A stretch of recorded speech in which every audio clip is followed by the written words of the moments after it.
Today I'll show you how to make this addictive matcha crusty bread roll at home. Start by adding 500 grams bread flour and 30 grams matcha powder to a mixing bowl.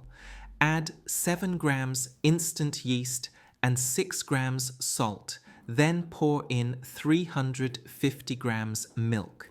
Mix on low speed until everything comes together and forms a dough.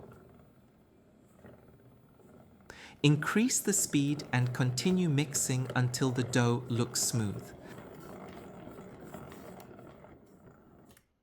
Add 30 grams softened butter and keep mixing for about 8 minutes or until fully incorporated. The dough should be elastic and able to pass the window pane test. Once the dough is ready, divide it into 9 equal portions and roll each piece into a ball. Cover and let the dough rest for about 30 minutes. While the dough is resting, prepare the crust mixture. In a mixing bowl, add 150 grams room temperature water and 6 grams instant yeast and mix until the yeast is completely dissolved. Add 20 grams oil, 20 grams sugar and 4 grams salt, followed by 30 grams bread flour and 90 grams glutinous rice flour. Mix well until you get a smooth batter, then cover and set it aside. After resting, lightly dust each dough ball with flour. Gently roll it into an oval shape, keeping the thickness even. Rotate the dough so the longer side is facing you.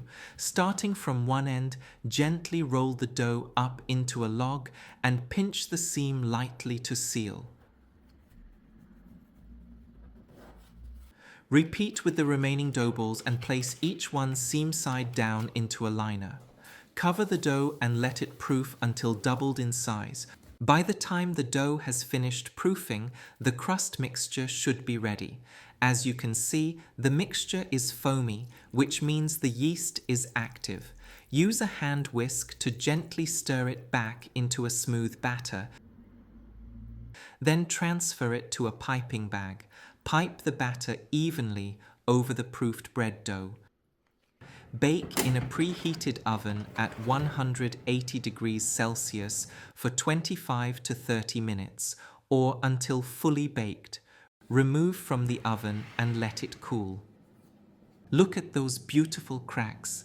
Doesn't it look amazing? Listen to that crust. That sound says everything. A light crack on the outside, soft and tender on the inside. If you give this recipe a try, let me know how yours turns out. Don't forget to like, subscribe, and leave a comment, and I'll see you next time.